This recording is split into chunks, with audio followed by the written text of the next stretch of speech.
We're very excited to have this event here and welcome SEDA. This is really what the engine shed was intended to facilitate. The whole principle of the engine shed is to try and inform our future by looking to our past.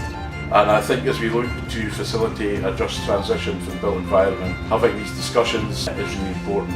So welcome and good luck. Madin Va, good morning. My name's Tom. We were trying to connect with as diverse a group of stakeholders as we could reach through our network of networks. And in those conversations, I was asking people how they felt about the just transition, and what people told us, what you told us, was pretty consistent. You said, look, we understand the problems, we know most of the solutions, we're bored with being consulted, and we're really frustrated about the slow pace of delivery.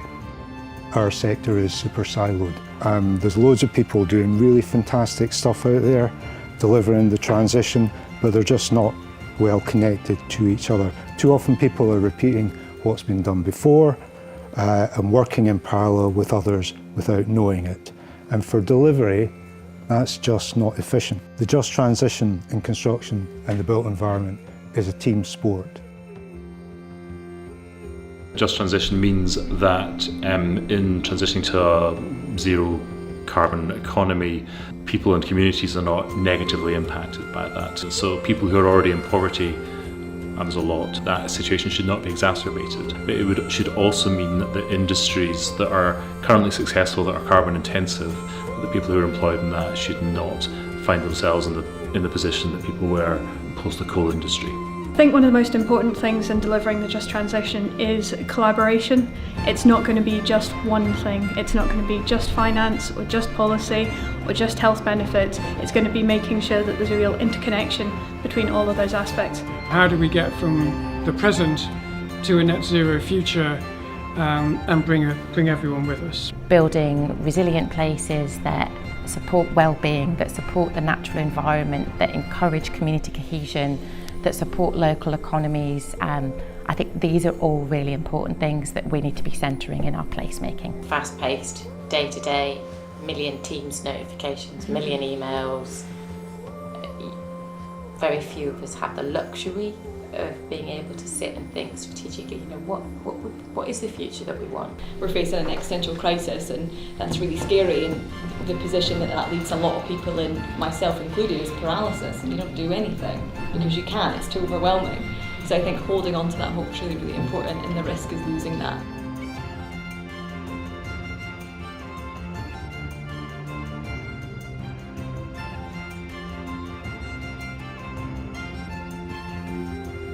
Tom's asked me to do perhaps what you might call the long view. The intensity of carbon in how we live and also what we build with has increased to a degree that is way beyond what anyone would perhaps recognise from not that long ago.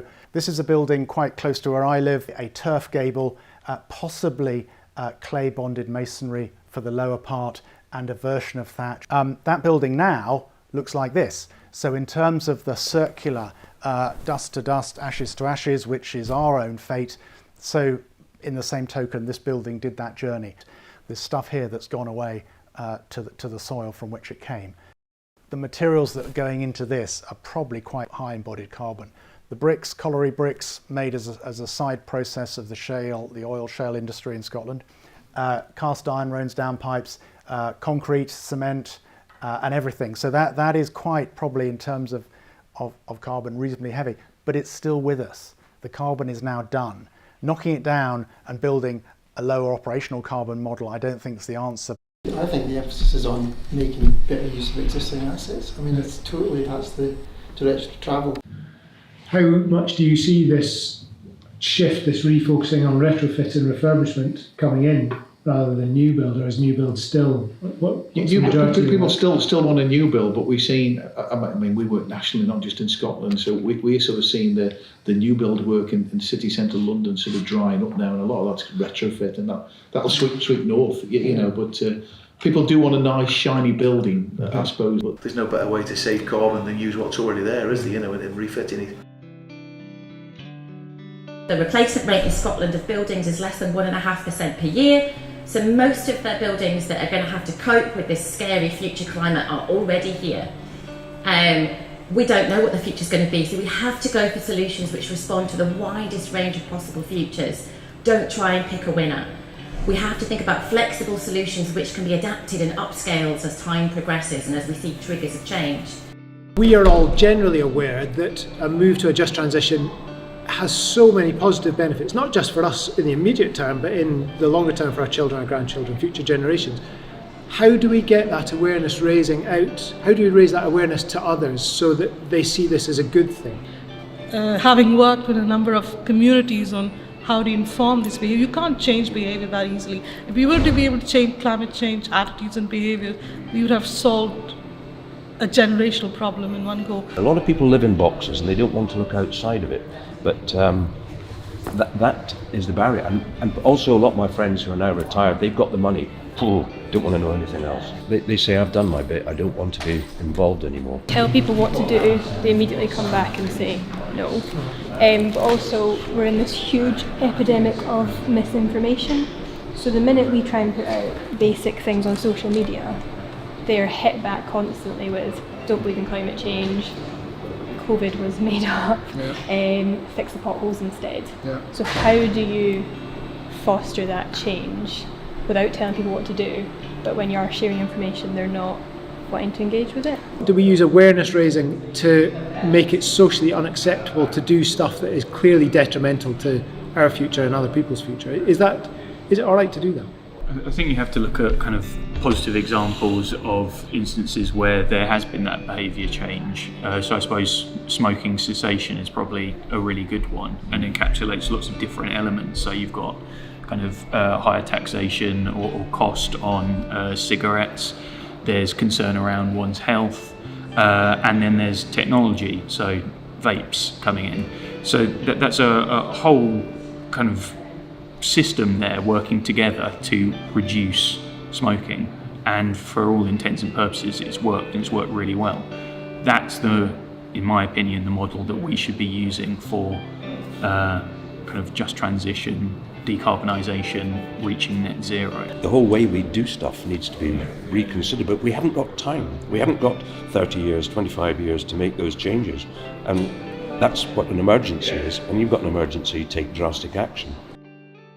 You know, it's often said that the first photographs of planet Earth taken from the moon, the so-called Earthrise photo, that's what kick-started the environmental movement in the late 60s and 70s. But in many ways, I find this image much more compelling. It was taken by the Cassini spacecraft as it was passing Jupiter.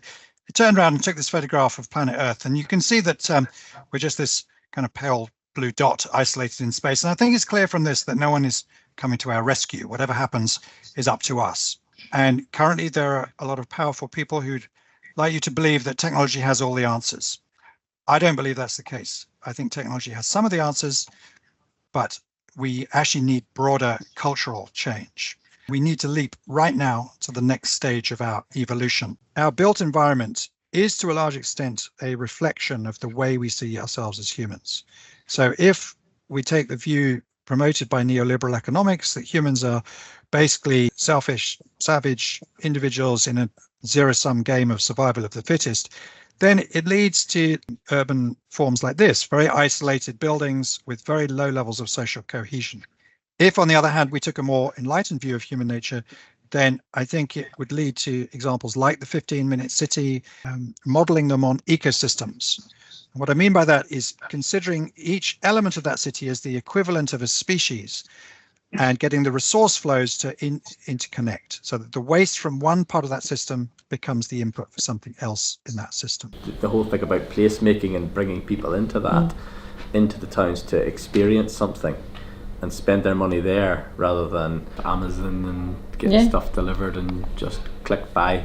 Because I think, you know, that's one of the things that our town centres are kind of struggling with, because they're at a disadvantage. We can also learn from the way that nature assembles materials.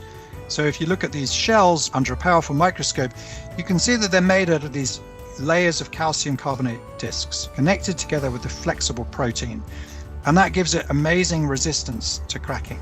At a chemical level, it's almost identical to ordinary blackboard chalk, but because of this microstructure, it achieves 3,000 times the toughness. For the last 4 billion years, climate and nature have co-evolved as a coupled system, and they're not going to stop doing that anytime soon. In my office, we designed a house based on this idea, so creating a curved form to create a stiff shape, and then using layers of tiles very similar to the abalone. And in relative scale terms, this is thinner than eggshells. This could be built with a fraction of the amount of material of a conventional house. The interactions between climate and nature are, profoundly important in terms of how we understand and then how we address a climate-nature emergency. Life in soils actually regulate important parts of the climate system. For construction, a lot of the time, soils are just something that you wipe away to flatten a surface to then build on, as opposed to working with the grain of nature and and thinking about the processes that are going on under our buildings. We could be the first generation to witness the great return, the return of flora and fauna to our forests, the return of salmon runs to our rivers, the return of wildlife to the deserts, and a rewilding of the human spirit. All of that is possible, and to see our role as co-enablers of the flourishing of all life for all time. Do you think there are strong enough business cases that have been presented just now to alter business models and capital flows so that we can accelerate this transition? I think it's essential that we try to shift mindsets in our teams and with our clients right at the early stages. And there's an exercise that I've done with a number of clients that encourages people to connect with generations going backwards and generations going forward, and to expand your thinking to a sort of 200-year perspective. And I think there are very few people that would choose to have a degenerative legacy. So if you can combine an exercise like that with an explanation of the difference between sustainable and regenerative, I have found it's extremely useful at getting people on board with a more ambitious way of thinking. AI and all hype surrounding AI, do you see that technology really helping to drive the way forward? I think there are some AI tools that could really help us, what's sometimes referred to as genetic algorithms. So, for instance, if you've got a really complicated site, you really want to give everyone on that site a decent living space with a certain amount of natural light, a certain amount of sunlight. And that's actually a really complicated puzzle to solve. But it's the kind of thing that genetic algorithms can do very effectively. You can explore about 1 million different permutations in just a few days. The talk we heard today about regenerational stuff, that's very inspiring. It's amazing. It's a thing that we all want. When you actually put that to a plate, up to leadership or to the decision makers, that isn't necessarily seen like as a desirable thing, because the desirable thing's like, okay, well, politically, what will win me an election? I think that's maybe the broader issue on climate change and perhaps just transition, is that these are long-term visions and we work in a cycle of 5-year periods. Sometimes we talk in terms that people can't see how it applies to whether it's their little organisations or themselves. It's almost like we're short-circuiting progress because we're not breaking it down into bite-sized chunks. What we don't have a great data vocabulary for at the moment is how we translate lots of technical stuff that sit in data analyst inboxes and engineers spreadsheets, how we translate that to help your arts background policy decision maker make really informed decisions. With all of this brilliant data science we have, how do we embed that in tools that are accessible and easy to use? Putting it in sort of simple terms of things, we actually I've got a pile of children's books, and that's what I use to actually go in and go to communities. I use the language from children's books, which is very simple ways of explaining lay terms. The difference between climate and weather, for example, is actually a concept that nobody really understands. But when you do explain it, people get it very quickly. Most important thing for me in the just transition is not, as we've been talking about, is not your air tightness, your insulation, your skills, but it's how we work with the public, the people of Scotland. That's where the real crux of the issue is, Big believer in social sustainability, big believer in the best building we can have, or the best community we can have is the one that people love and use. But we need to be able to talk to people in a manner that everybody understands, that has respect and has trust. I think we're trying to be too sophisticated, too technological. All of these technological solutions fall down when they meet human beings. You know, it's the user interface which seems to be the problem.